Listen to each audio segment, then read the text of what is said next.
Morning. Glad you're here with me. So last time, what we did was we got a hold of Astarion, and we leveled up our own little paladin, Nerdad, and we leveled up Astarion, which is actually an easy process because he's a rogue and didn't have too much to level up.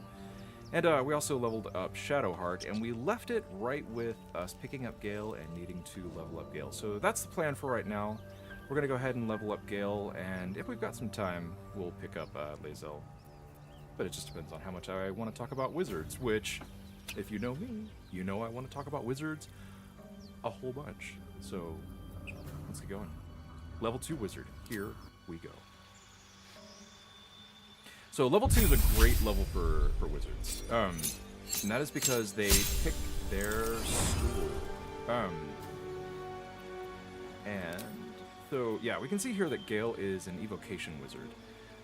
Evocation wizards are really, really good, but evocation is a subclass of wizard that is not... It's not my favorite because I don't like evocation spells as much. And you guys know this. I am a huge fan of wizard spells that don't do damage and are more about changing up how the entire battle is going. And wizards have a ton of controlling spells like this, and so we're going to focus pretty heavily on those spells. But anyway, evocation spells tend to be like the more damage-dealing spells, which again is not my favorite thing. But I will discuss really quick a really cool subclass feature of the evocation wizard, and that is this right here. So they can sculpt spells, which means that they automatically pick areas in like their area of effect spells that will not affect the creatures inside. So if you have all of your party sitting there surrounded by all of the bad guys, and you've just got a tasty little fireball like sitting there in your brain ready to go off, you might think twice about it because you're going to do a ton of damage to your own party normally, but with sculpt spells you can actually make it so that your fireball never does any damage to your party members, and that's true for any of your area of effect spells. Well, evocation area of effect spells, I should say. The class that we're going to be doing is and there's the doorbell. Super professional of me. Fantastic. So it is also worth noting that every single class, wizards are pretty great because they have their spell book and they have a certain number of spells that they have in their spell book, and those spell books are the list of spells that you can basically use to prepare your spells from. So they can potentially learn as many spells as they want to learn, or at least put them into their spell book, and they prepare their spells from what's in the spell book. But whenever you select a subclass, you can put those spells into spell books from scrolls that you find for a cheaper cost. So typically, if you want to learn a spell, or at least put it into your spell book from a scroll, it costs 50 gold per level to do that. I'm gonna move that mic out of the way so it's not blocking my forehead. Whenever you learn a spell, at least transcribe a spell into your spell book from your chosen subclass, it's 25 gold per level, which is a huge discount. So that's really good. And then there are also features that you will get as you level up, and also whenever you pick the subclass. So the two that I always the three that I always consider: evocation. Again, if I want to do a damage dealing mage, evocation is really, really fantastic for the sculpt spells. Illusion is also really fun because there are a lot of really, really powerful subclass abilities that you get later on for illusion. I personally think that serves itself better for tabletop Dungeons and Dragons than you playing Baldur's Gate 3. But it's stuff like whenever you create an illusion, you can like spend an action to make that illusion solid, real, at least for a certain amount of time, which is really cool, really cool. All right, so yeah, like the ability here for an illusion mage, you can cast minor illusion as a bonus action, And you can remain hidden while casting this spell, and this spell can be cast while you are silent. So this is a really good way of really, really tricking everything that's around you into thinking that you are over there when you are in fact hiding in the shadows off to the side. Really good if you want to kind of have like a roguey sort of mage, and it's also really, really good for if you pick gnomes. Gnomes have a lot of, well, not a lot of, but they have a good bonus to illusion magic. So yeah, the one that I'll be picking though is divination. Divination is fantastic because of portent. Portent, what this means is that you get 2 portent dice at the beginning of every day, or at least after you finish a long rest, I should say. What a portent dice means is that you can replace any roll that you see with one of your portent dice. So if you roll 2 portent dice at the beginning of after a long rest, and they both end up super high, then you can take one of those portent dice, and let's say you have an attack that really, really, really needs to hit something, and your paladin misses, but you really needed it to hit. Well, what you can do is you can replace his really low roll with that really high portent dice, just as a reaction whenever the heck you want to. Likewise, if you roll really low portent dice, well, hey, guess who has to roll whenever you have like effects that you're trying to apply on the bad guys? They do. So if you are trying to get an effect in place and you really need that effect in place, and the bad guys end up rolling a really high saving throw, hey, guess what? You can replace that really high saving throw with your really crappy portent die, and their effect goes in. It is so powerful, so powerful. And there are some also like really other good features that pop up for divination mages in the future as we'll level up. But portent is the reason to pick a divination mage. The irony with divination mages is that there really aren't very many good divination spells that wizards get. Like up to and including the spell divination, wizards do not even have that on their spell list. So I don't know what's up with that. But I get it. So that's you kind of take a hit in like the spells that you can learn. We're gonna be shooting to learn as many spells as possible, so it will help a little bit. But again, the wizard divination spells aren't super great. But again, portent makes it so worth it. So we will be picking divination for Gale here.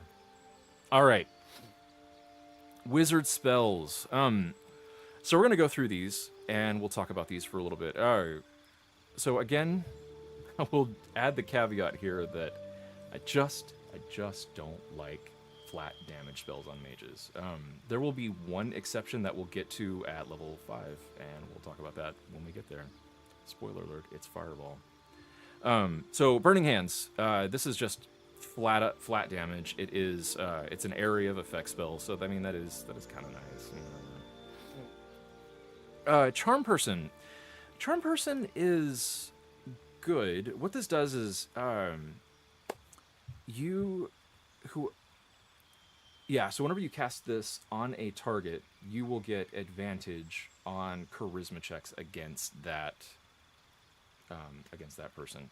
This can be really good, but I'm not going to be having Gale doing most of the talking, so it's not going to matter too terribly much. I'm going to crank my game volume up a little bit. If it's too loud, y'all let me know in the chat or anything, okay? All right, Chromatic Orb is also pretty good. Chromatic Orb used to be such a great spell in earlier versions of D&D, and it's still good. But Chromatic Orb would drastically increase in its effectiveness as levels went up. Not the case in D&D 5th edition, but here is the cool thing. So it is another flat damage, which is not my favorite thing, but you can change the damage type that Chromatic Orb is. So it starts off, like by default it's thunder, but you can make it fire, you can make it cold, you can make it whatever damage type you want it to be, other than, like slashing and piercing and bludgeoning. But here is another kind of cool thing, is that in Baldur's Gate 3 at least, whenever you do Chromatic Orb, it will potentially make a surface of the damage type that you created. This can be both good and bad, because you might not want to be in a fiery surface you know, after the wizard tosses a chromatic orb at the guy that you are in melee with. But that can be nice because that does give you dippable surfaces for your melee weapons. So it's kind of up to you. I will definitely be skipping chromatic orb. Again, I don't like damage only spells. Okay, color spray is pretty darn good, and it's worth talking about color spray and sleep. Gale already has sleep memorized, so not too big of a deal here. But both color spray and sleep do their damage or do their effect based off of the number of current hit points that your targets have. So the great thing about this is that it is always going to hit. There is no saving throw, there is no attack roll, there's none of that. So right here, if a creature has 33 hit points and I do color spray on it, it will be blinded. It will happen. Which is really, really good. But this is also, again, similar to sleep. If you have a whole bunch of enemies that are all pretty low health, you can color spray like just about the entire group. And again, no saving throw, no attack roll, they will be blinded. And another thing that is really good with blind is that they will have disadvantage on attack rolls that they do, of course, but attack rolls against blinded creatures will have advantage. And as you know, I am always, always, always looking for ways to grant advantage to especially my rogue. Color spray, I am not the biggest fan of, though, because of this one turn thing here. One turn is not a huge amount for a level 1 spell. Like, if I'm going to use up a spell slot, I want something a little bit more potent, and sleep, even though sleep has a lower HP target, it's still by far the superior spell. Because if they're asleep, it will also grant them advantage. I believe, yeah, if they're unconscious, it will also be an automatic crit for those attacks against them. I might just be thinking of the assassin rogue. I always get that rule confused. So let me know. Oh my goodness, let me know in the comments. I accidentally hit escape, and I did not mean to do that. Level up, level 2. All right. They're already here. I'm sorry. So subclass, we're back on divination spells. Okay, disguise self is not one that I typically go with for tabletop D&D, but we're sitting here and we're playing Baldur's Gate 3, and there are some really, really great things that can happen with disguise self. So one really good thing, this, for what it's worth, disguise self is absolutely one of the spells that I'm taking here. So disguise self, first thing that is really great about it is that we're going to be getting an amulet that will allow us to speak with dead, which Larian Studios have done an amazing job putting in so much dialogue for both animals, if you have speak with animals, and for dead corpses for speak with dead. And so we're going to get a lot of utility out of speak with dead, but here is the thing. Corpses will not generally speak with their killers. So what we can do is we can give that amulet that allows you to speak with dead. We can give it to Gale, and he'll also have speak or disguise self, so that he can change what he looks like, and then speak with dead. And the corpse has no idea it's the person that killed him, even though the other 3 people that killed him are standing right behind the gnome that had nothing to do with it. So, you know, corpses are dumb. Don't be a corpse, y'all. All right, Expeditious Retreat. So this is actually really funny. So Expeditious Retreat is a bonus action spell, which is great. You always want to be looking for ways to do extra bonus actions. But Expeditious Retreat, what it does is it allows you, well, first off, it gives you dash at that moment, but it also allows you to cast or do a dash as a bonus action for like the next turn. And the reason that this is funny is because this is already what a rogue gets out of the box at level 2. So it's a whole level 1 spell slot and level 1 spell to get exactly what rogues do, and you only get it for like 1 turn. So kind of funny. I'm always amused by Expeditious Retreat. We probably will have this at some point. It's nice to have just in case, but False Life. Just straight up, you gain 7 temporary hit points. I am not going to be taking. This is a pretty good spell. If you'll notice, it's not a concentration spell, and it is until long rest, which typically is pretty good, but 7 HP might not necessarily last for a super long time. We're going to be cheesing hirelings in a little while once hirelings are unlocked, and we will absolutely have probably a wizard hireling, and then like a cleric hireling and a druid hireling. And we'll, from at least one of those, we'll have false life. And if you'll notice, not concentration, so we can just have our hirelings cast false life on one of the characters, and they can have it for the rest of the day. So yeah, I won't have it on Gale. Featherfall. This is another bonus action. It lasts for 10 turns, which is a pretty long time comparatively, and you are immune to falling damage, and it also affects your allies as well. So this is a really situational spell. It's nice to have on hand in case you need it, but not my highest priority right now. All right. Find Familiar is the other spell that we are absolutely and definitely going to be taking here. Find Familiar is such a useful spell. It is like basically having another party member in your party. Familiars are so good. They're so good. If you like the one bummer thing with familiars in Baldur's Gate 3 compared to like tabletop D&D is that whenever you are playing a wizard on tabletop, there's actually a sequence of like reactions that you as the wizard can take and that your familiar can take as well, because your familiar is going to be on a different initiative than the wizard is, so you might not be going at the same time. But one big thing with the familiar is that they can deliver melee spells.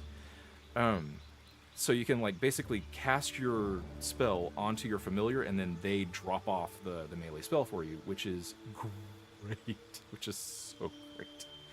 And so in tabletop D&D, you can set up like a reaction so that, okay, I, as the wizard, am going to react and cast, like, Shocking Grasp whenever I see my familiar fly near a bad guy.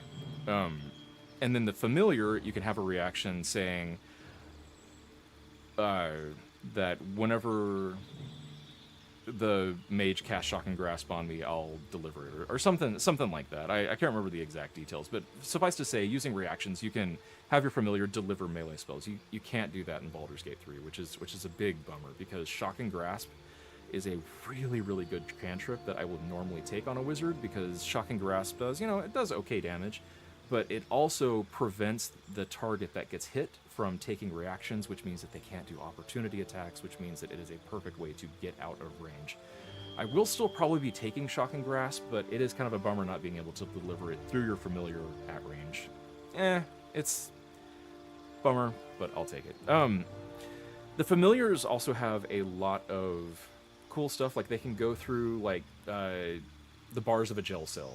They're small enough for that.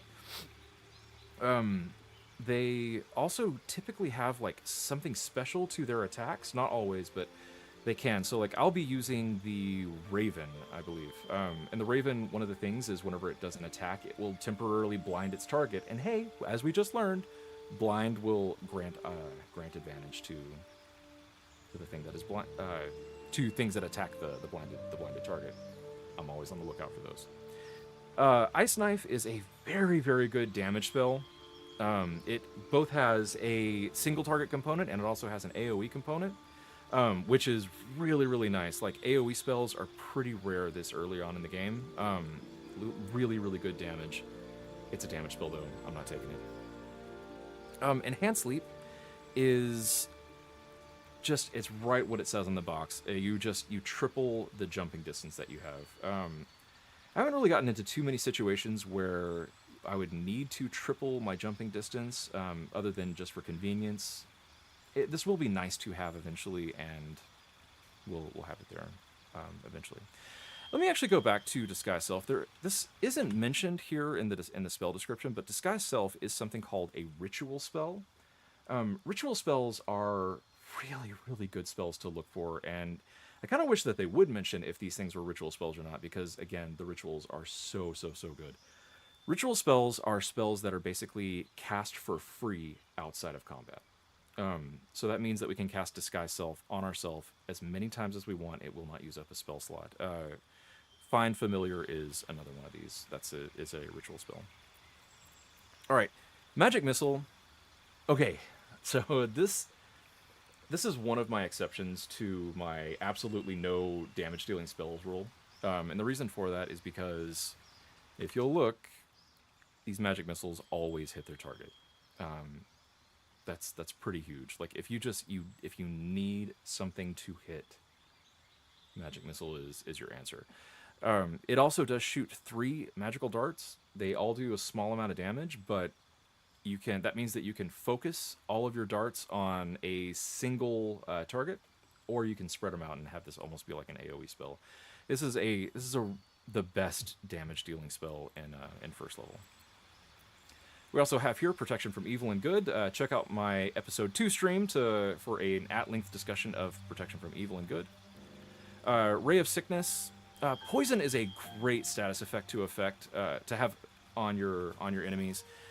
This isn't a huge amount of damage, but again, poison's a really good status. But this is a damage spell, so I will not be doing it. Okay, so Shield. Shield is a mandatory spell.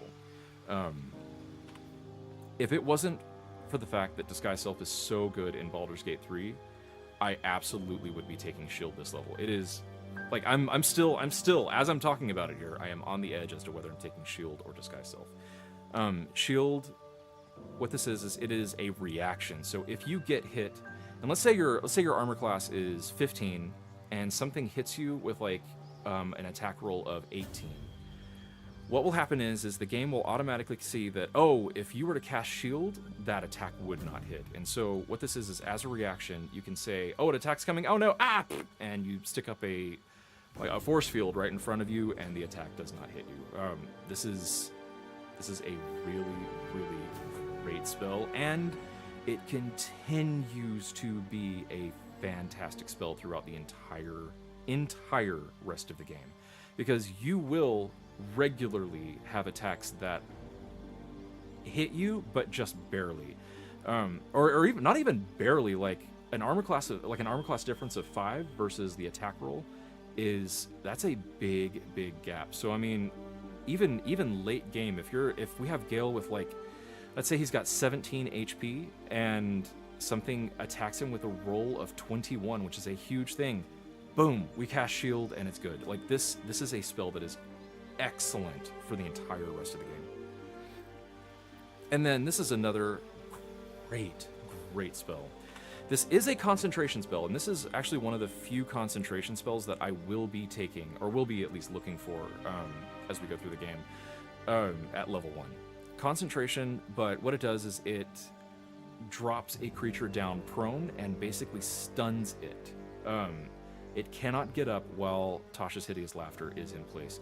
And the wonderful thing with this is they do not get the chance to try to break out of it unless they take damage. So it's really good. And it lasts for 10 turns.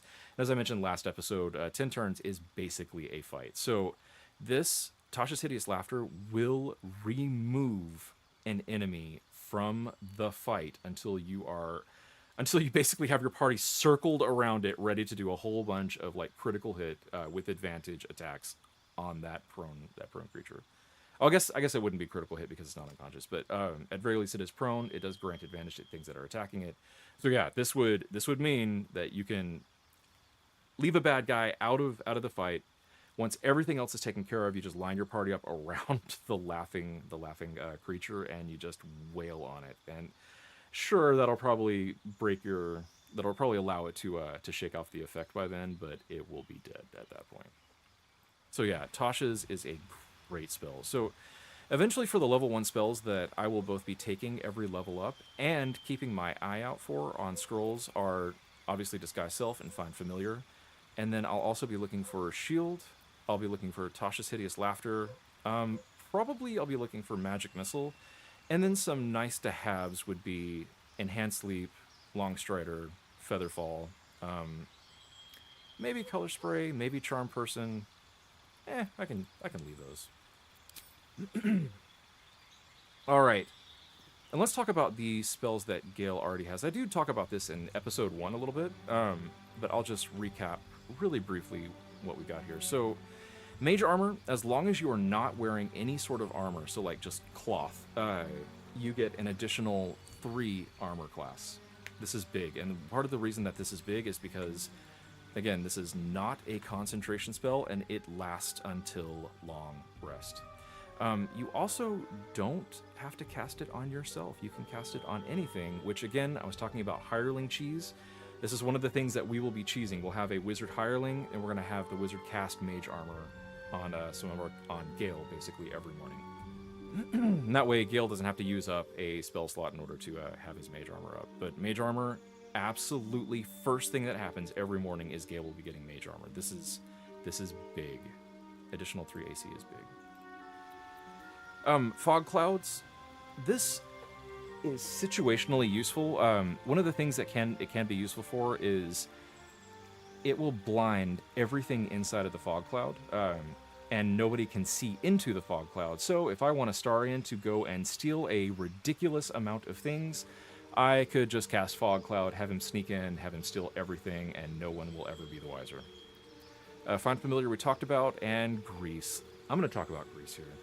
So, Grease is one of my absolute favorite spells in the game, and the reason that it is because it is overpowered in a weird way, and the weird way that it is overpowered is that it lasts for 10 turns, which again, is the entire fight, but it is not a concentration spell.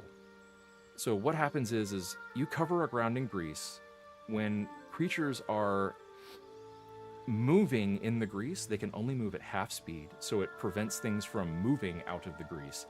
And whenever you cast the grease, and every time they start their turn in the grease, they have to do a dexterity save, and if they fail it, they will fall prone. This has the wonderful effect of either just taking them out of the fight briefly, or granting advantage, which, as you know, I'm always looking for ways to grant advantage.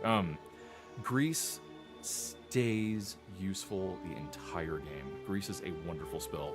And in Baldur's Gate 3, it's particularly nice because if you're just tired of them slipping and falling and being prone outside of range of your ranged characters, one of the great things is that Grease is flammable. So you can just have Gale cast Grease and then have somebody else toss a torch or even a firebolt into the Grease, and kablurky, the bad guys are blown up. Sleep. We talked a little bit about sleep. Again, the disadvantage, one of the differences between sleep in Baldur's Gate 3 and in tabletop D&D is that it is 2 turns. That's not too big of a deal. Usually you have affected all of the things that have been sleeped by the time the 2 turns is done, but even still, it is kind of a time limit that you've got on that. It is significantly fewer hit points that it affects compared to Color Spray. Only 24 hit points. That isn't a huge amount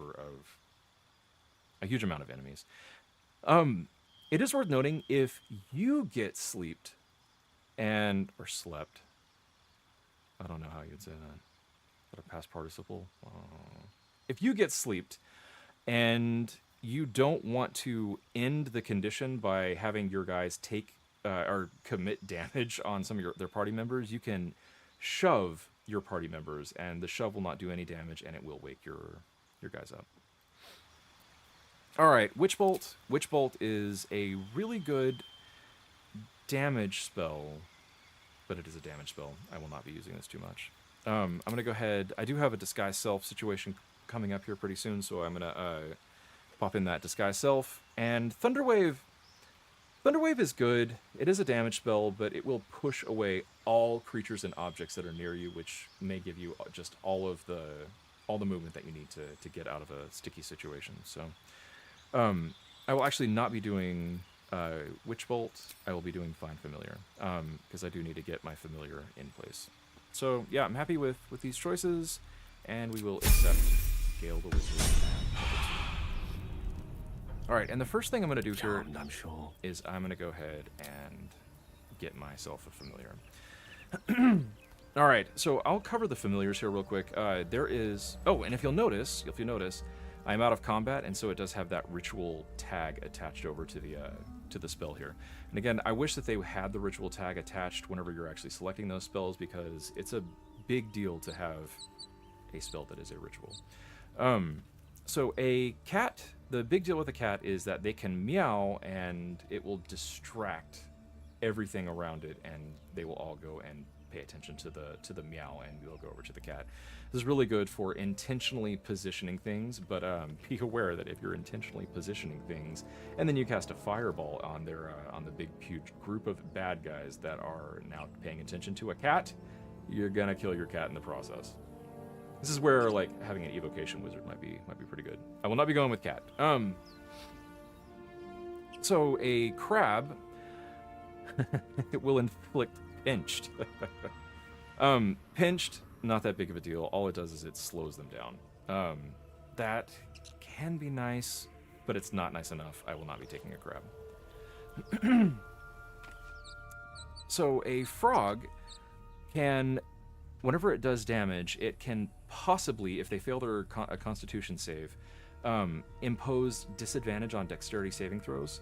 This can be really, really, really nice if you have like a big dexterity saving throw spell coming in. And one of the really nice things about this is that it is a 10-turn toxin. So that you can basically have every bad guy on the battlefield with a disadvantage to their saving throws if you plan it well enough. A frog is a really good choice. There is a rat. This will bite a creature and infect it, and if we take a look at infected, it has disadvantage on constitution saving throws, and its constitution is reduced by 1, which could reduce its HP given the right circumstances. This is another one that lasts for 10 turns. Again, constitution saving throws are one of the 3 big saving throws, the other 2 being dexterity and wisdom. So this is a big deal if you are planning on using things that will be targeting a constitution saving throw. This is stuff like poisons and survival things, yeah. So if you want to go like a poisony route, this might be a really good familiar to have stick around. A raven can blind a creature. And blind, again, they have disadvantage on attack rolls, and attack rolls against blinded creatures have advantage. This is such a good bad status effect to have on your bad guys. The one disadvantage is it is 1 turn for that blind, so you got to get a star in there pretty quick to have him deal his sneak attack damage. But still, really good. Really good status effect. Ravens can also fly, which means that they're going to have access to certain areas that we won't have access to until later in the game. So, always good to have something on you that can fly. And then we have got Spider. Spider does also kind of like an infectious bite. It's just poison. It's just straight up poison damage. It will do the poison damage over... Actually, I don't know. I think that is just an additional poison damage. So this is kind of your DPS thing, your DPS familiar. Spider can also climb. I think at some point it can also do a little bit of webbing, which can be nice. But we will definitely be going with a raven.